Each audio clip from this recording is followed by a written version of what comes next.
Hello, everyone. Bigtime Memories is back. I'm Terry Sullivan. This is Dave Drason, manager of the Stars and photographer extraordinaire. Your pictures make up the bulk of the photographic elements we have here on the show. I hope everybody's enjoying those. I hope they're learning something on our shows, what we're teaching them, and talking about, our friends, the stars of big-time wrestling. And do you know we have one of the wildest ones on tap for today? If I went like this, would you know who I'm talking about? Hooah! Hooah! Wait a minute! Listen, mister. The one and only Wild Bull Curry. You got that right. This should be a fun ride. One of my all-time favorites. When I was a kid, this guy scared me so badly. And I recall later on when I was in the business and working as an announcer, he'd come out of the dressing room roaring, the hoo-ah, and the people would scatter because he was, as you see in the pictures, not the brightest looking guy. Brad Pitt has nothing to worry about, for Bull Curry. Oh, no.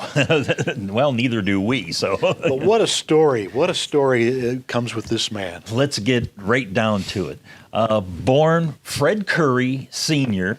K-O-U-R-Y. Right, So, not C-U-R-R-Y. Right. And he was born on May 2nd, 1913. So he would be well over 108 years old as of today. Tough to believe. And in his hometown of Hartford, Connecticut. And he was a rough young guy, No kidding. Yeah. Who would have ever thought? But he started as a boxer. And back in the carnival days, and they're really, when we talk about the carnival days, they would take on all comers. It wasn't a match with like Curry versus, Pompero Firpo or something like that. Yeah. They would take on, all comers out of the audience to see, how, strong or, how long they could last. And if they'd last more than a round or two, the promoter or Bull would have to pay. Right. If So you knew that's Bull how Curry, there's no way he was going to want to pay. Yeah, so he was very big into boxing, back then, and, that's how he made his living. Until from 1939 to 1945, he was a police officer in Hartford, Connecticut. So, just say you were arrested by Bull Curry, you see this cop coming with a badge and, this hat and these eyebrows. Well, you'd be scared to death. You'd plead guilty right then and there, wouldn't you? I would go quietly, no doubt about it. And Bull had sort of a reputation as being a little bit free with that billy club. Oh, yeah. Or the bully club in his case. Yeah. And, come into the wrestling when he, stopped boxing and then he started wrestling to make money also, he made his Detroit debut not in the 60s or the 50s. No. 1932 at the Arena Gardens in Detroit. And he was trained by Adam Weissmiller. Wasn't he? Tarzan's uncle. Right, yeah, Johnny exactly. Weissmiller. Johnny Weissmiller. Right, yeah. He was a big-time promoter back then. And, Bull Curry, worked Detroit, mainly boxing, mostly, through the 30s and 40s, before, he finally really started to make his name as a wrestler here. Mm-hmm. And Detroit was basically a second home to him throughout the next several decades. Right, because mainly he worked in, like New York. He was very big all across Canada, California, the Carolinas in the 1950s, but he really made his biggest impact as a wrestler in Texas. And I think he made his debut in Texas in 1952. And, wild matches, he was just Bull Curry, the phenomenon that he was. And, the fans, oh my God, he would cause riots, cause, fans to come into the ring. The number of times he was sued by fans because he would have to fight them off. Times he would get back in the dressing room and the cops, had to block the doors and fans wanting to get in. And he's crawling out the window, to escape, the mob of fans that were after him. We've got a picture of one of the ways Bull got safely away from the arena was in the back of a police car. Yep. As many times, that's the only way he could get out of there. And most of the time, they had him laying down across the back seat, or they brought the paddy wagon in to take him out because the people were really after him. And he was known for those punches, boy, and the fans would start coming into the ring. And I saw it a couple of times. I said, you got to be kidding me. Here comes some fan. Of all the people they want to take on is Bull Curry. Because boom, and down they go. And, speaking of that punch, man, that every time, he would wind up and smack, the guy with that punch. Can you remember the times that it would reverberate throughout Cobo Arena? I mean, the fan who sat up in the yellow seats in the last row can hear that, from like 300 feet from, where the ring was in the center of Cobo. And, they actually named a championship or developed a championship especially for him in Texas because of his prowess with his fists. And occasionally, sometimes those fists might have had a little something to enhance them. Oh, don't tell me a foreign object, not Bull Curry. Bull Curry. No. But that's why they developed the Brass Knuckles Championship, and when they came up with it, he beat Danny McShane down in Texas. Right, in 1953. Yeah. And Danny McShane, he was a wild one of his own. Right. And the bouts that Danny McShane and Bull Curry had in Texas, people, were, bloody, violent. Yeah. And even the magazines that covered them, it's like people would look at the photographs in horror. And it's like, why would they print this stuff? But, fans like you and me, we loved it. Oh, yeah. Total mayhem. And in the early 1960s, when he was working down in Texas, he brought his son, Fred Jr., Mm-hmm. And, he started training him down there in Texas, to be a wrestler. And over time, he became Flying Fred Curry. Right. At first, he started off as Wild Bull Curry Jr. or Young Bull Curry. Right. Yeah. Looked nothing like him. Thankfully. Yeah. And Fred, we'll have to do a whole segment on him because, his career is, just, another legendary performer. You've Absolutely. got that right. Yeah. But then when the Sheik bought the big-time wrestling territory from Johnny Doyle and Jim Barnett, he brought in Bull Curry for the very first time in 1965. And I remember so specifically watching CKLW Channel 9 and Lord Layton. Oh, hello, what is this? We've got a problem coming here. They tell me Wild Bull Curry is coming in. And a couple of weeks later, there's the Bull on television. And he comes out, and he's holding the ears, and he pushes Lord Layton back at the time. Nobody touched Lord Layton. Bull Curry cared about nothing. He got a little stool, and pummeled his opponent with a stool. He got the Cobo Arena, the menu board with a card. He picked that up and smashed it over somebody's head, and all the little letters are going flying everywhere.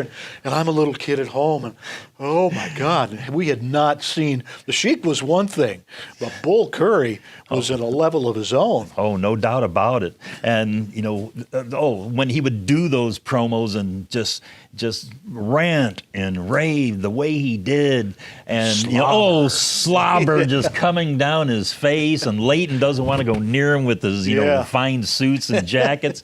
But that's the great thing of what makes a personality and how you make your self a main event star in professional wrestling. He played a tough guy, and legitimately, he was a tough man.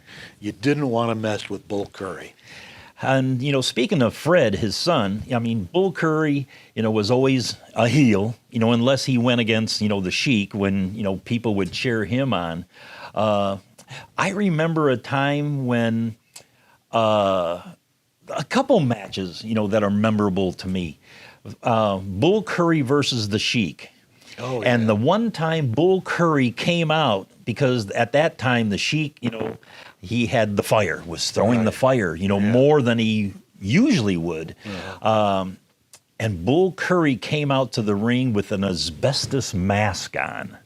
And, fans just went nuts. And he was saying, I'm not going to get burnt, by the Sheik. Right. But during that match, even though the Sheik didn't throw fire, he tried to rip the mask off him, and the mask was just torn to shreds, and you can almost see Bull Curry's face, protruding through it. Yeah. But the Sheik didn't throw fire, but I think they were both disqualified for fighting outside the ring. No kidding. Double disqualification.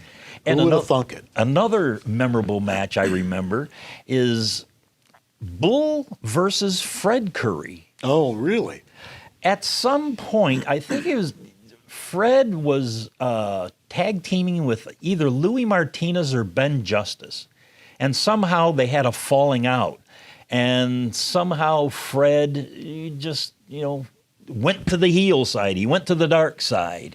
And nobody can understand why. And he'd come on TV and, talk about, just rant and rave on, just like his father used to. And somehow Bull had to bring Fred back because the fans wanted the old Fred Curry. And they pleaded for Bull because nobody else could do it. They couldn't, turn him around. So they had Bull Curry, go against Fred.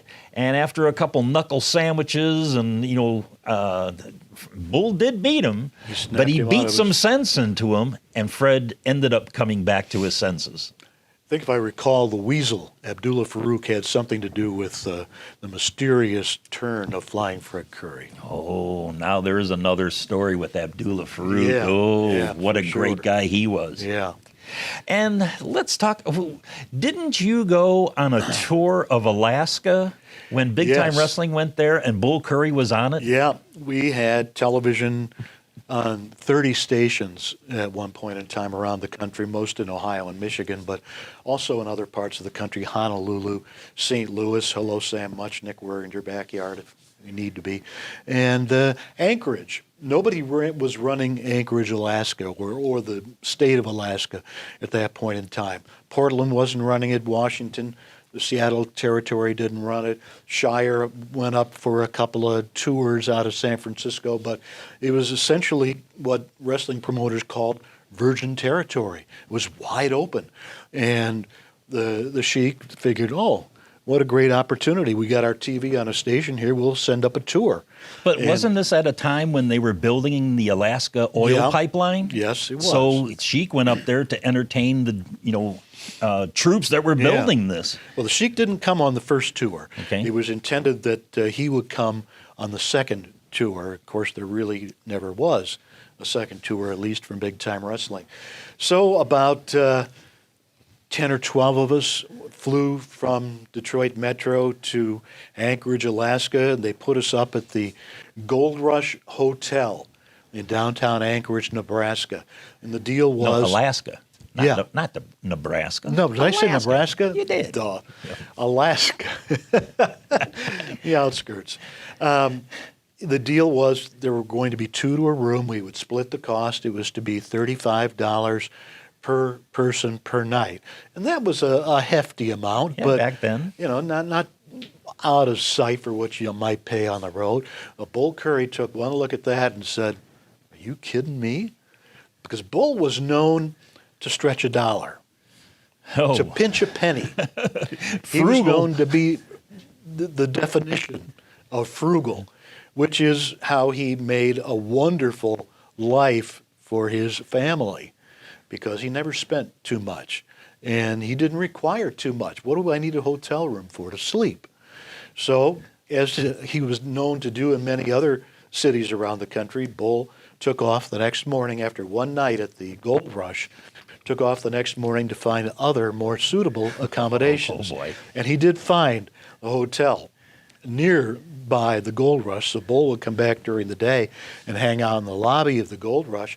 And he says, "You want to come and see what I got?" And he said, "Sure." I said, "Sure." So we went on a little tour. He was about 2 blocks away, opened the door to his room, and it was a storage room. Oh, jeez. In this case, filled with cases of toilet paper. But there was a cot, and that's all Bull Curry needed. That and his suitcase, which was packed full of cans of tuna.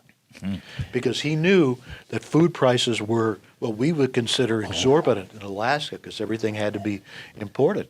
So he had his tuna, he had his storage room, which he was paying $5 a night for.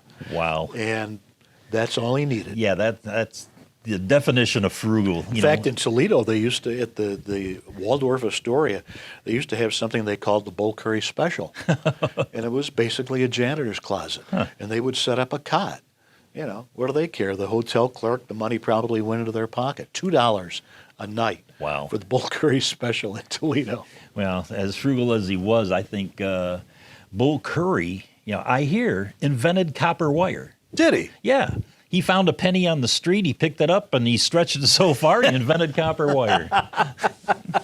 Yeah, I remember because in Detroit, when we'd have shows at Cobo Arena, most of the boys stayed at the Sheridan Cadillac Hotel downtown, and I remember our rates were $15, which was the wrestler the rate, athletic rate, yeah. But that was too much for Bull. No, he stayed about a mile away at the American Hotel.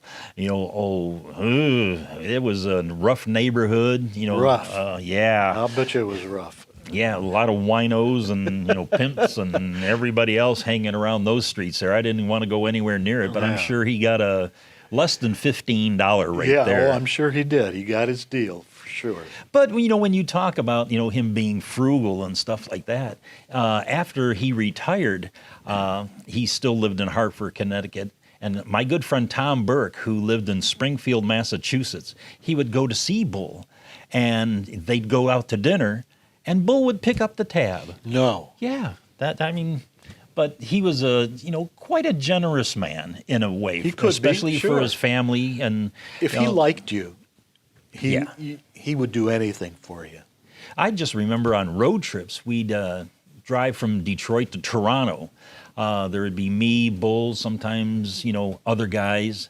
And, you're driving up there, fine, everything's fine. But after, a night of wrestling and you're tired, and then, you go in the back office where the Tunnies always had the food and the beer and other, sorts of liquors for the boys to drink. Now we've got a 4-hour ride home. Right. And you're talking, midnight, 1 o'clock in the morning. So what we do, we'd, be driving home.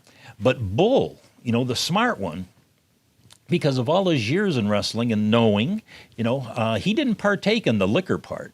So, but what he did on those drives home, he would want to play word games, word association games, anything to keep the driver and everybody else awake and alert on the way home. Yeah. I can remember riding with Bull or Bull riding with me on a number of occasions. When I first started, they booked me into Mansfield and Sandusky, which ran every 2 weeks, once a month each. And usually when Bull was on a card, Freddie was there too, and they would ride together. But on occasion, Bull was there, and he didn't drive around here. He could drive, but he didn't have a car here. Mm-hmm. So he needed a ride back and forth to somewhere. So when he saw me, because I was coming up from Cincinnati at the time, he would say, "Are you going back to Cincinnati?" And I said, "Yeah." "Can you drop me off in Columbus?"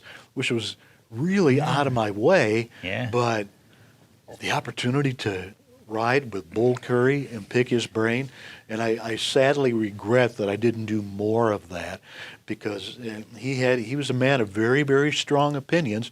There weren't that many people he liked, but one guy he did like and he did admire, and just off the top of my head one night, I said to him, "Bull, what do you think of Lou Thez?" Thought the world of Lou Thez, had a tremendous amount of respect for Lou Thez, really thought he was one of the best of all time. Which he was. Oh, he was. Yeah. And you don't have respect for Lou Thez, just get out of the wrestling business. He really transformed, wrestling, as not only scientific and a sport, but also as a money generating kind of thing, to bring fans in. And, Lou Thez just doesn't get the respect that he really deserves over the years. He doesn't. He was the world champion at a time when the world champion had to really know how to defend themselves in the ring, because they never knew when somebody was going to come in and try to be cute with them. But Thez could tie him. He was a hooker, a shooter. He could tie somebody up and break a bone at the snap of a finger. But getting back to Bull, after more than 40 years of ring work, it was time for him to hang it up, and he retired from wrestling in 1979.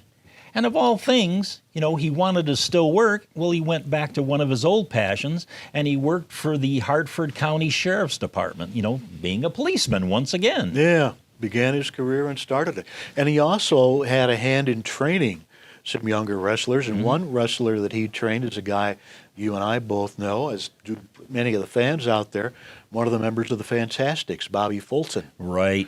Yeah. Oh, Bobby Fulton, what a great guy. I remember some of his very first matches when I think we went to West Virginia with my good friend Eric Goldenberg.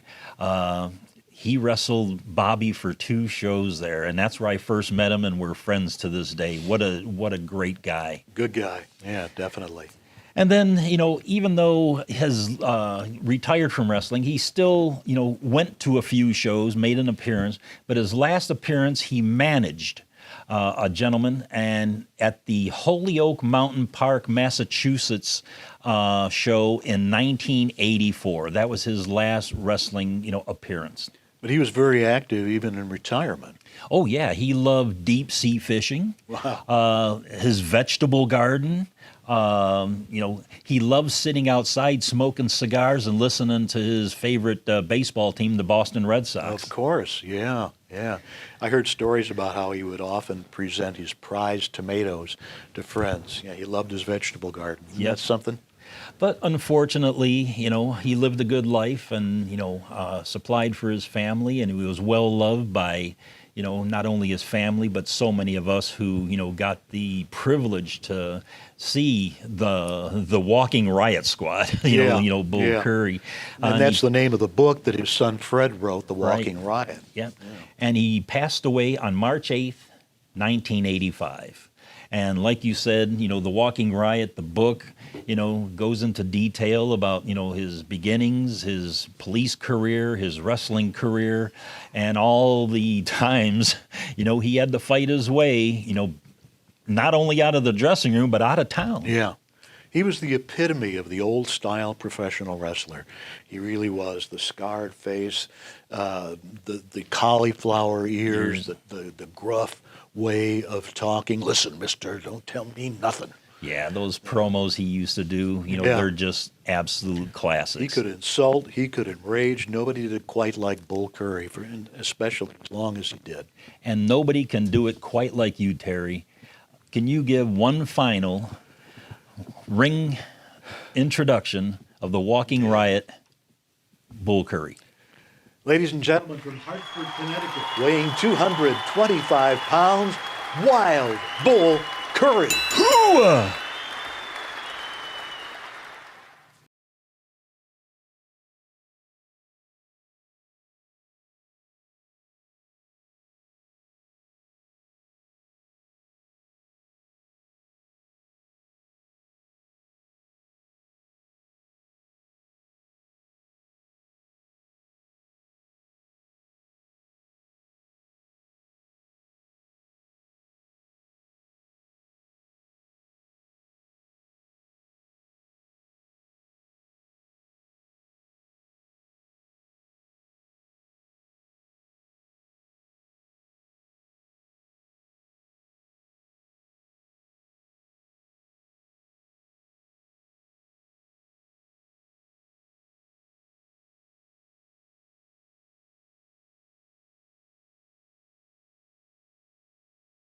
I'm really proud to say that I'm a part of IBW.